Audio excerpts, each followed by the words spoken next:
여러분 살면서 내 삶이 광야 같다라는 그런 느낌 들어보신 적 있으시죠? 없다라고 얘기하시면 정말 부러운 인생을 사신 겁니다. 네, 저는 인생을 살면서 길게 살지도 않았지만 이제 57년째 인생에 접어들었는데 제가 얼마나 많은 시간 동안 제가 광야를 헤맸는지 모르겠습니다. 군대 가서도 광야였고요. 군대 제대하고 나서도 광야였고요. 학교에서 공부할 때도 광야였고요. 사역할 때도 광야였고요. 특히 열심히 사역했는데 사역한 것만큼 결과가 나오지 않을 때도 광야 같다라는 생각을 해봅니다. 여러분은 광야가 어떤 곳이 광야라고 생각하시는지 모르겠습니다. 혹시 여러분 몽골 사막 가보신 분 계시나요? 몽골 사막 아무도 안 계신가요? 우리 언제 한번 성도들 모시고 거기 한번 가고 고생을 바가지로 하고 와야 되는데 거기는 정말 가면 고생입니다. 예, 아무것도 없습니다. 미국에 가면 서부 지역에 그랜드 캐니언이라는 그 국립공원이 있는데 거기가 이제 그랜드 캐니언이 하나만 있는 게 아니라 그 주변으로 쫙 그 국립공원들이 있습니다. 자이언 캐년부터 시작해서 이제 뭐 샌프란시스코 내려오면서 요세미티를 쭉 시작해갖고 데스밸리까지 쭉 있는데 저희가 청소년 사역자협의회 어떤 목사님 헌신으로 그분 비행기표 다 대주셔가지고 청소년 사역자들이 한번 그랜드 캐년을 간 적이 있었습니다. 물론 목적은 그랜드 캐년이 아니었고 샌프란시스코하고 LA에서 청소년 집회를 하기 위해서 끌려갔는데 거기 가갖고 그랜드 캐년을 가서 보고 나갔고 제가 지금도 잊지 못했던 그 사건이 하나 있었던 게 뭐냐면 차에 기름이 떨어졌습니다. 그랜드 캐년 꼭대기에 올라갔는데 빨간불이 들어왔습니다. 문제는 주변에 주유소가 없습니다. 한참 가다 보니 핸드폰도 안 터집니다. 거기는 되게 미국은 핸드폰 안 터지는 지역이 꽤 많습니다. 예. 핸드폰도 안 터져요. 주유소는 어딘지 모르겠어요. 기름은 딸랑딸랑해요. 돈이 없는 것도 아닙니다. 예. 얼마든지 카드로 내고 살 수 있는데도 주유소가 있어야 뭘 사죠. 근데 정말 난감하더라고요. 그럴 때 내가 느꼈던 게 이게 광야구나 라는 걸 느껴본 적이 있습니다. 광야는 돈이 필요 없어지는 곳입니다. 내가 가지고 있는 것을 사용할 수 없는 곳이 광야입니다. 상점도 없고 거래도 없고 교환도 성립되지 않습니다. 이스라엘 백성들이 출애굽을 할 때 여러분 그냥 나왔을까요? 바리바리 싸들고 나왔겠죠. 집에 있는 거 다 긁어갖고 나왔을 거고 온갖 뭐 숨겨놨던 귀중품까지 다 들고 나왔을 겁니다. 그런데 그들이 가나안 땅 앞에 도착해갖고 12명의 정탐꾼을 보냈다가 그들의 불평과 그리고 그들의 이야기를 듣고 그들이 우리 여기 들어가면 다 죽어라는 이야기를 했을 때 하나님이 그들을 40년 동안 광야로 이끄십니다. 그리고 그 광야는요 아무것도 살 수도 없어요. 내가 갖고 있는 건 쓸데없는 그런 곳이 바로 광야였습니다. 우리가 도시에서 의지하던 것들이 있지 않습니까? 통장 잔고, 경력, 인간관계, 학벌, 말솜씨, 노력 이런 것들은 우리 자연인이 되어지면 텔레비전 보시셨잖아요. 자연인 그 사람들처럼 산속에 들어 살면 그거 다 필요 없습니다. 그죠? 예. 산속에 아무것도 없는데 뭘 사겠어요? 이 모든 것이 광야에서는 아무런 힘이 없습니다. 삶에서도 그런 광야가 올 때가 많습니다. 돈이 있는데 해결이 안 돼요. 경력은 있는데 문이 열리지 않습니다. 사람을 아는데 도와줄 수 없습니다. 그래서 이 광야 속에서 사람들이 착각하는 것들이 있는데 그게 뭐냐면 광야는요 가진 것이 없는 곳이 아닙니다. 가진 것이 나를 더 이상 돕지 못하는 곳이 광야입니다. 남편이 있지만 남편으로 도움이 전혀 안 돼. 뭐 이런 얘기 들어보셨죠? 예. 남편이 있는데 남편이 전혀 도움이 안 돼. 아내는 있는데 아내가 전혀 도움이 안 돼. 남편한테 물어보면 남편도 다 똑같이 얘기합니다. 예. 그런 데가 바로 광야입니다. 내가 붙들고 살던 것들이 내 손에 있지만 아무런 도움이 되지 않아서 더 아픈 곳, 그곳이 광야입니다. 광야는요, 내가 나를 책임질 수 없다는 사실을 배우는 곳이기도 합니다. 광야에선 계획이 필요 없습니다. 지도도 소용없고요. 내일을 예측할 수도 없습니다. 오늘 먹을 것이 있을지, 내일은 물을 만날 수 있을지 누구도 장담할 수 없는 곳이 광야입니다. 우리의 삶도 그렇지 않습니까? 광야 같은 삶을 보십시오. 열심히 살았는데 결과가 없어요. 준비했는데 일이 안 돼요. 기도했는데 상황이 더 나빠집니다. 열심히 계획해갖고 했는데 계획대로 되지 않아요. 그때 우리는 깨닫습니다. 아, 내가 생각한다고 되는 게 아니었구나. 이렇게 광야 같은 삶은요, 내 자아가 무너지는, 내 자아가 산산이 깨어지는 그런 자리, 그리고 동시에 은혜가 시작되는 자리가 바로 광야입니다. 왜냐하면 내가 나를 책임질 수 없을 때, 그때 하나님이 책임져 주시기 때문입니다. 광야는 있는 것보다 말씀을 배우는 곳이라고 그래서 그렇게 이야기합니다.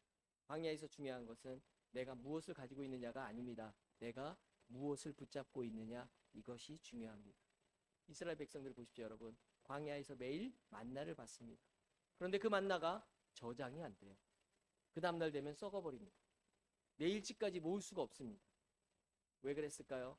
하나님은 매일 하나님을 신뢰하게 하기 위해서 우리를 하루살이 인생으로 만드시는 하나님이십니다. 그래서 오늘 성경은 우리에게 이렇게 얘기했습니다. 사람이 떡으로만 살 것이 아니요 하나님의 입에서 나오는 모든 말씀으로 살 것이라. 광야의 삶도 똑같습니다. 정보는 많은데요, 방향이 없어요. 선택지는 많은데 확신이 들지 않아요. 감정은 요동치는데 붙잡을 게 없어요. 그때 우리를 살리는 건 돈도 사람도 조건도 아닙니다. 하나님이 하신 말씀 한 문장입니다. 광야는 나 혼자 있는 곳이 아니고요, 하나님이 없는 곳이 아니라 하나님만 남는 곳입니다. 우리는 종종 삶의 광야 같은 순간에 이렇게 얘기합니다. 하나님 어디 계시나? 하나님 안 계신 것 같아요. 이렇게 얘기합니다. 그러나 성경은 정반대로 얘기합니다. 광야는요, 다른 것들이 다 사라져서 하나님이 뚜렷하게 보이는 곳이 바로 광야라는 곳입니다. 의지하던 것들이 보이지 않게 되어지면 하나님의 음성이 크게 들리는 겁니다.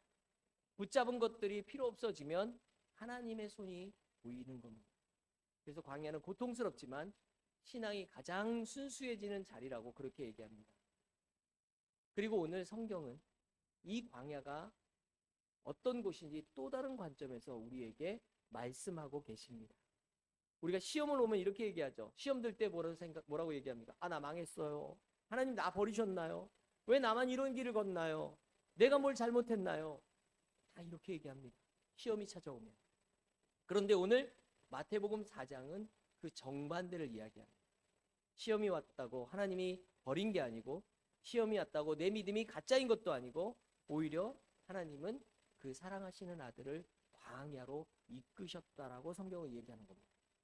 오늘 첫 절을 보십시오. 첫 절 다 같이 한번 읽어볼까요? 시작. 그때 예수께서 성령에게 이끌려 광야로 가사 마귀에게 시험 받으러 가셨더라. 여러분, 누가 이끄셨어요? 성령이. 시험은 누가 했어요? 마귀가. 여러분, 이 두 개 분리하셔야 됩니다. 그리스도인이 착각하는 것 중에 뭐냐면, 아, 하나님이 우리 시험하신다. 아니요. 이끄는 분은 성령 하나님이지만 시험은 마귀. 하나님은 우리를 광야로 이끄시지만 마귀는 광야에서 우리를 무너뜨리려 하는 겁니다. 그리고 중요한 것은 예수님이 그 광야에서 이기셨다는 겁니다. 여러분, 이게 복음입니다.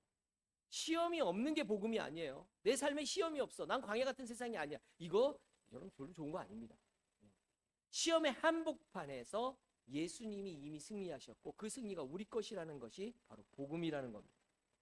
우리 가끔 그렇게 기도하잖아요. 저도 옛날에 이렇게 많이 기도했어요. 시험이 올 때마다 하나님, 나 이 시험을 없애주세요. 하나님, 이 시험이 지나가게 해주세요. 하나님, 이 시험 피해가게 해주세요.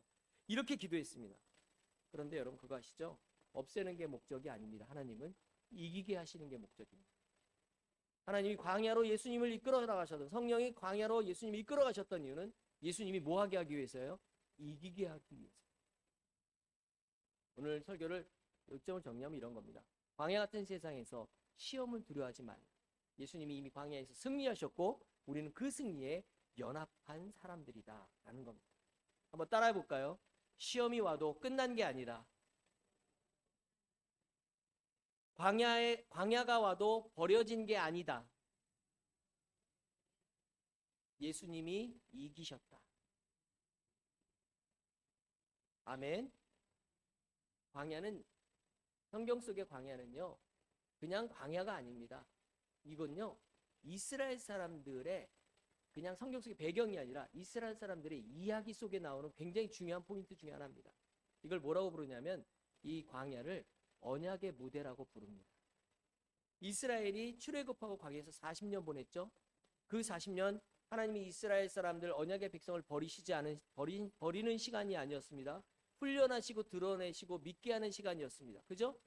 그래서 먹이시고 입히시고 옷도 헤어지지 않게 하시고 따뜻하게 하고 시원하게 만들고 얼마나 돌보셨습니까? 예, 그렇게 돌보신 우리 하나님 40년 동안 그렇게 돌보십니다. 그런데 예수님 어떻게 하시죠? 40일을 금식하십니다.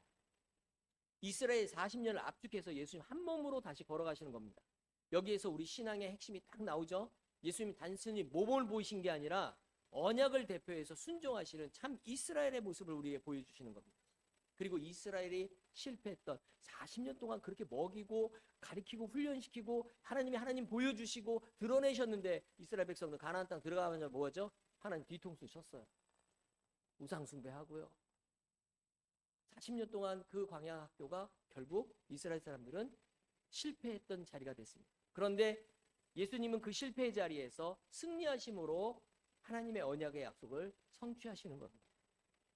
예수님의 시험은요, 제2의 아담의 전쟁입니다.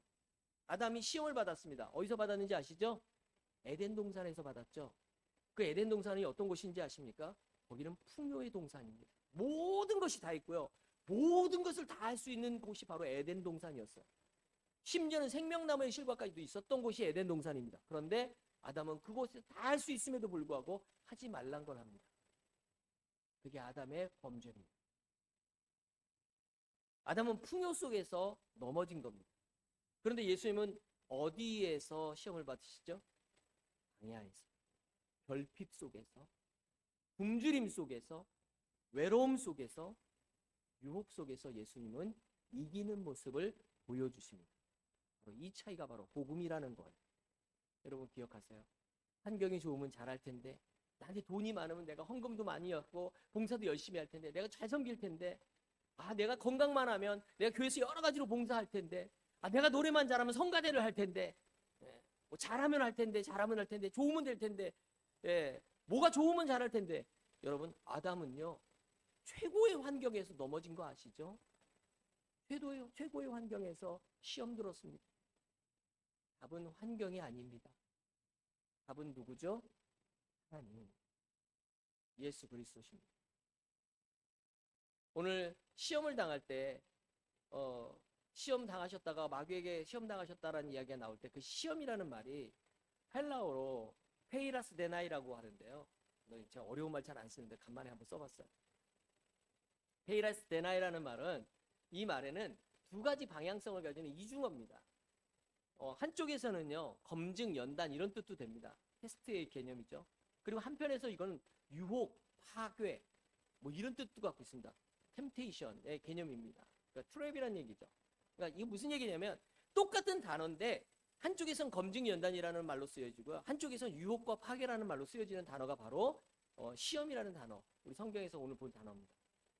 여러분, 같은 사건인데, 같은 시험인데 목적이 다른 겁니다. 그래서 성도는 이 시험을 이렇게 얘기합니다. 내게 찾아오는 이 광야 같은 세상 속에서 시험이 나를 부수려는 마귀의 덫인지 아니면 나를 세우려는 하나님의 연단이 될 것인지 분별하고 판단하는 게 우리에게 필요하다는 겁니다. 그럼 여기에서 중요한 이야기 해볼까요?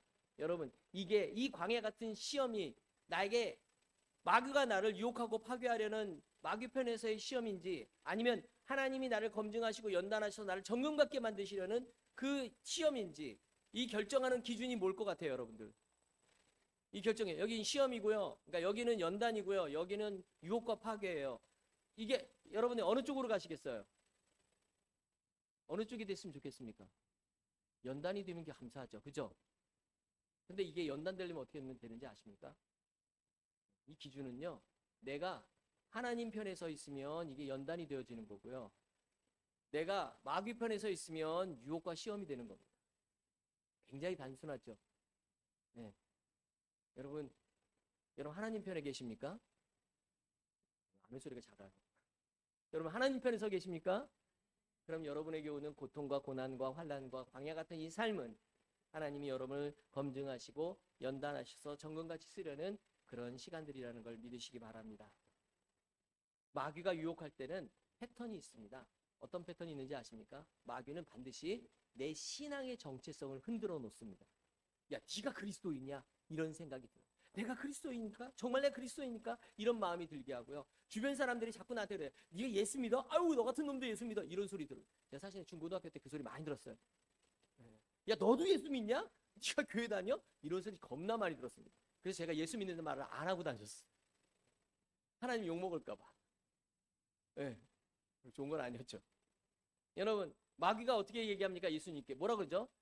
내가 하나님의 아들이거든. 돌을 떡으로 만들어라. 네가 하나님의 아들이거든. 뛰어내려봐라. 네가 하나님의 아들이야. 그런데 여러분 그거 아세요? 예수님이 세례 받으실 때 어떤 사건이 있었는지 아시죠? 성령이 비둘기같이 내려오고 그리고 하늘에서 소리가 있었습니다. 무슨 소리가 있었죠? 선포가 되었었어요. 하늘에서. 이는 내 사랑하는 아들이요 내 기뻐하는 자라. 하늘에서 선포가 있었어요. 이미 하나님이 선포하셨어요.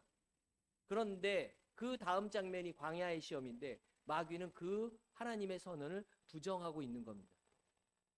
네가 만약 하나님의 아들이거든. 여러분 시험은 항상 이렇게 찾아오는 겁니다. 네가 정말 믿음이 있어? 네가 믿음 있는 사람이야? 이런 식으로 찾아옵니다. 너 하나님 자녀 맞아? 너 기도해도 소용없잖아. 너 예배도 변하는 게 없잖아. 너 그렇게 해서 무슨 그리스도인이야? 이렇게 찾아오는 게 시험이라는 겁니다. 마귀의 시험. 여러분 시험의 핵심은요. 그래서 환경이 아닙니다. 시험의 핵심은 내 신앙의 정체성이에요. 내가 하나님의 아들이냐 아니냐 이거라는 겁니다. 그래서 오늘 보면 우리에게 묻습니다. 너는 광야에서 무엇으로 살래? 하나님의 자녀로 살래? 아니면 네 감정대로 살래? 라고 묻고 있는 겁니다. 오늘 본문 말씀 속에서 예수님이 이기신 세 가지 시험, 그리고 우리도 이 세 가지 시험 속에서 우리가 어떻게 이 광야의 길을 가야 될지를 세 가지로 나눠서 한번 봤습니다. 첫 번째 시험을 가지고 봤는데 첫 번째 시험이 뭐였죠? 네. 돌덩이로 떡을 만들어 먹어라 라는 시험이었습니다. 떡이 나쁜 놈이에요. 그죠? 왜 돌이 나쁜 놈이에요? 떡이 나쁜 놈이에요? 네? 마귀가 시험하고 있는 도구잖아요. 마귀가 시험하는 도구니까 떡이 나쁜 거예요? 돌이 나쁜 거예요? 마귀가 나쁜 거죠. 돌이 문제고 떡이 무슨 죄예요? 마귀가 말합니다. 내가 만약 하나님의 아들이거든 명하여 이 돌들로 떡덩어리가 되게 해라. 여러분 떡덩어리 이 말 자체가 나쁜 걸까요? 배고프면 먹어야죠. 상식적입니다. 그죠? 배고픈데 안 먹을 수 있는 사람 있나요? 난 배고파도 굶고 살 수 있어 하시는 분 없잖아요. 그런데 여기에 독이 있어요. 그게 뭐냐면 네가 하나님의 아들이라면 이 돌들로 떡덩이가 되게 해라. 명하여 이 돌들로 떡덩이가 되게 하라. 이렇게 마귀가 얘기합니다. 이 말은 뭐냐면 네가 하나님이라면 당연히 네 필요를 네 방식으로 채워봐 라고 얘기하는 겁니다. 이게 뭔 뜻인지 아세요? 하나님께 의지하지 말고 하나님을 이용하라는 얘기예요. 네 능력껏 해보라는 얘기예요. 이게 마귀의 유혹 방식입니다. 근데 예수님 어떻게 말씀하시죠?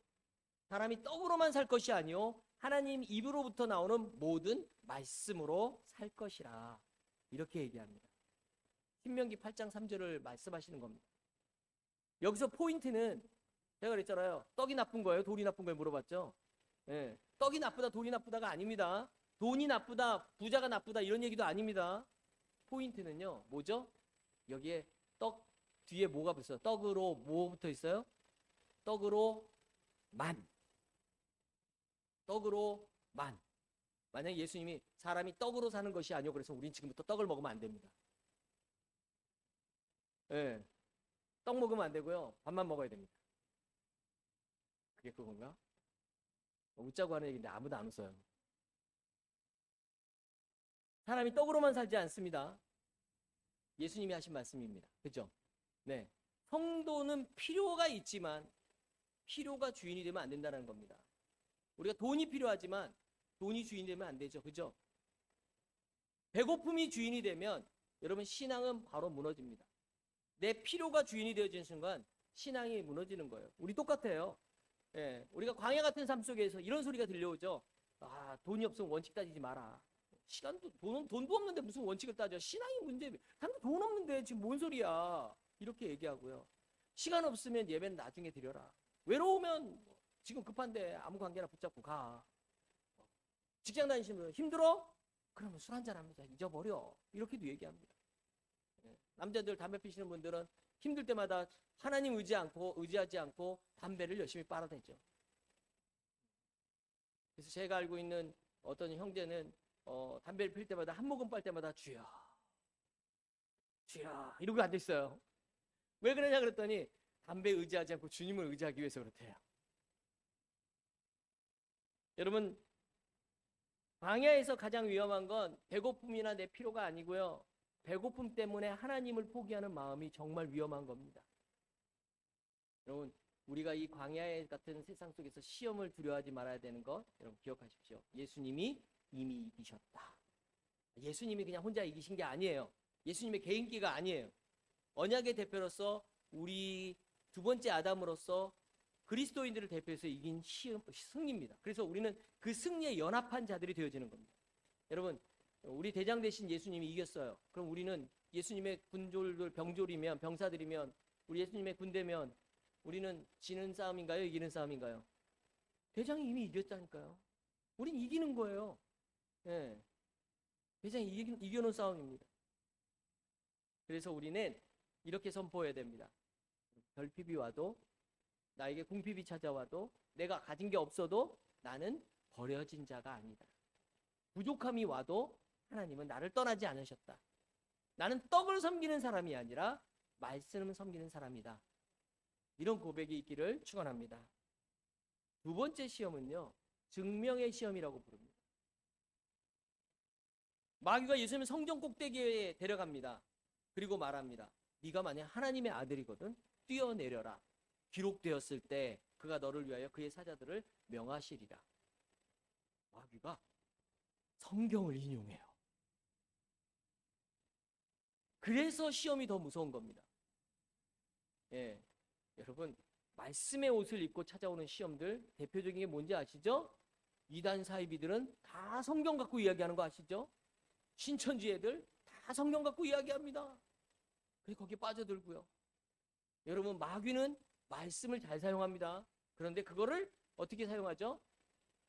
말씀 그대로 쓰지 않고 지네들 마음대로 꼬죠. 그렇게 가져갑니다. 하나님이 사랑하시면 이렇게 해주셔야죠. 하나님이 살아계시면 증명해 보세요. 기도했으니 응답해 주세요. 마귀가 요구하는 게 그런 겁니다. 너 그렇게 얘기해봐요. 기도해야지. 예수님은 대답하십니다. 신명기 6장 16절 말씀. 주 너의 하나님을 시험하지 말라.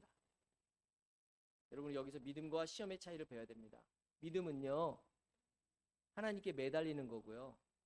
그리고 유혹은요 하나님을 내 요구에 묶어놓는 게 유혹입니다. 그리고 증명입니다.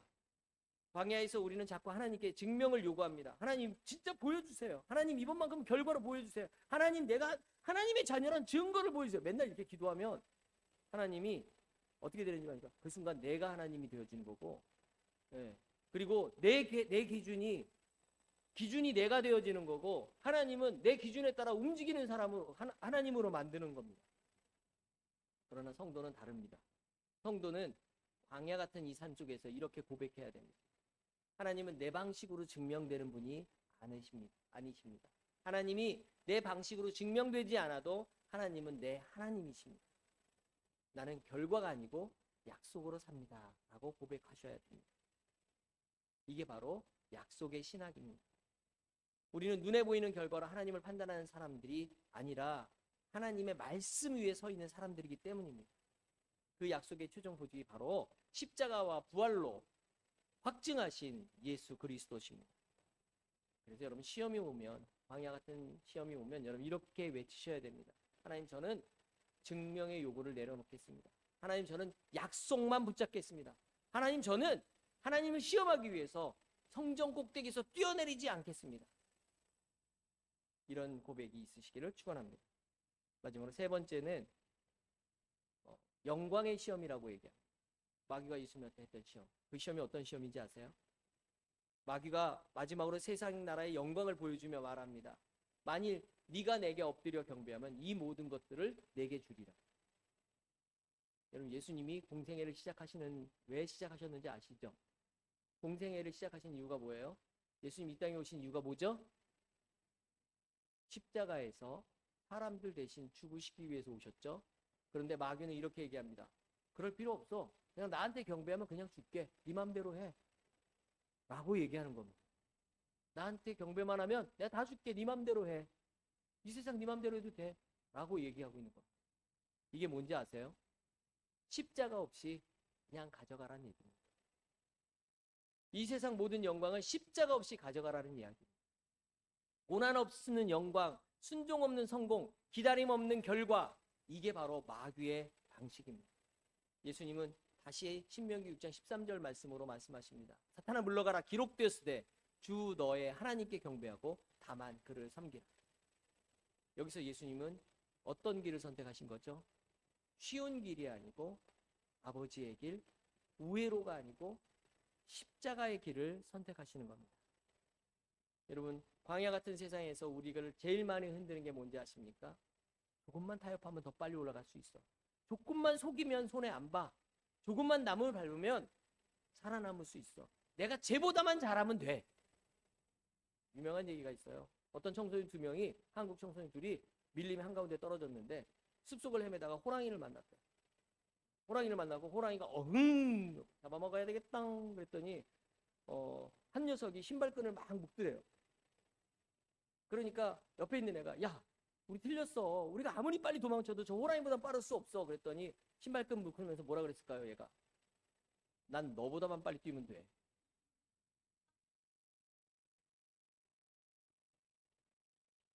치사한 놈. 광야 같은 세상 속에서 우리를 가장 많이 흔드는 게 바로 이거라는 겁니다. 조금만 하나님을 뒤로 미루면 세상도 없고 신앙도 챙길 수 있을 것 같은 그런 마음. 그런데 여러분 기억하십시오. 십자가 없는 영광은, 고난이 없는 영광은 영광이 아닙니다. 그건 우상 숭배의 금빛 포장지일 뿐입니다.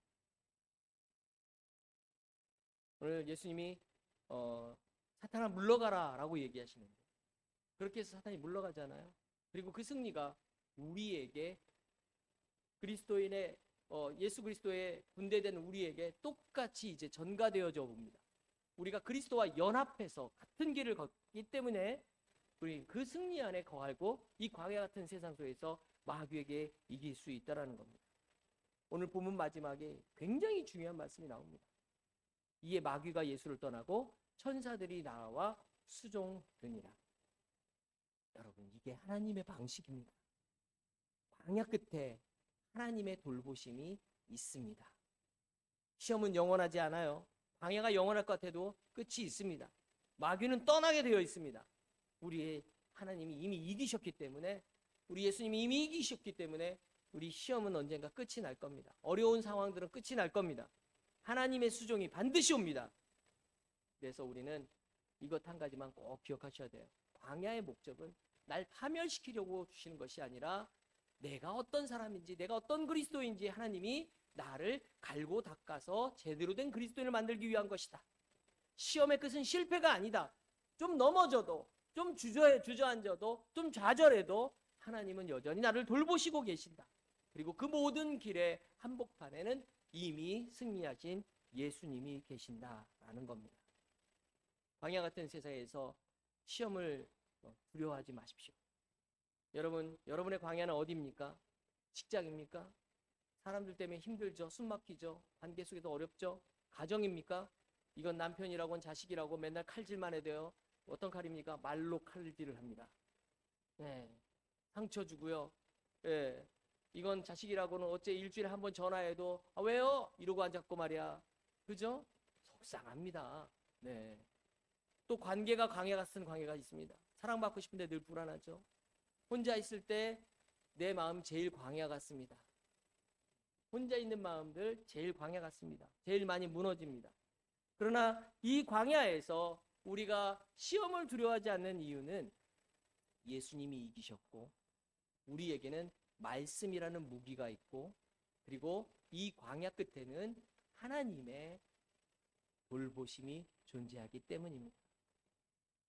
성경에 보면 하나님이 이스라엘 백성들을 40년 동안 광야로 이끄신다면서 내가 그들을 광야로 이끌이라 하고 거기서 뭐라고 나오는지 내가 그들을 그곳에서 위로하리라 라고 말씀하십니다.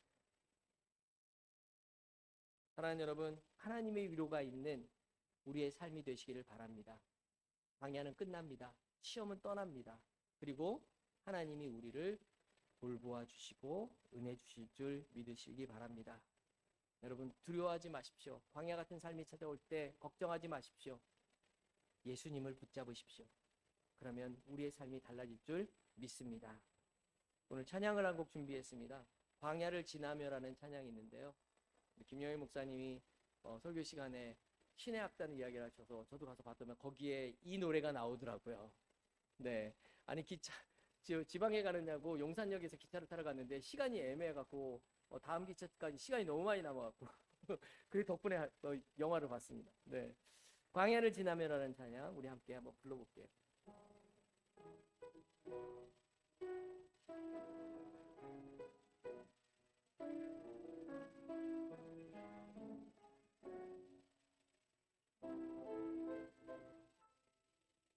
왜 나를 깊은 어둠 속에 홀로 두시는지 어둠 밤은 왜 그리 길었는지 나를 고독하게 나를 낮아지게 세상 어디도 곳이 없게 하셨네.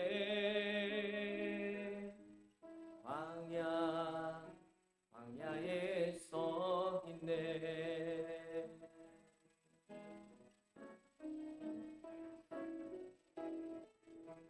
주님만 내 도움이 되시고 주님만 내 빛이 되시는 주님만 내 친구 되시는 광야 주님 손 놓고는 단 하루도 살 수 없는 곳 광야 주께서 나를 사용하시려 나를 더 정결케 하시려 나를 택하여 보내신 그곳 광야 성령이 내 영을 다시 태어나게 하는 곳 광야에 서 있네.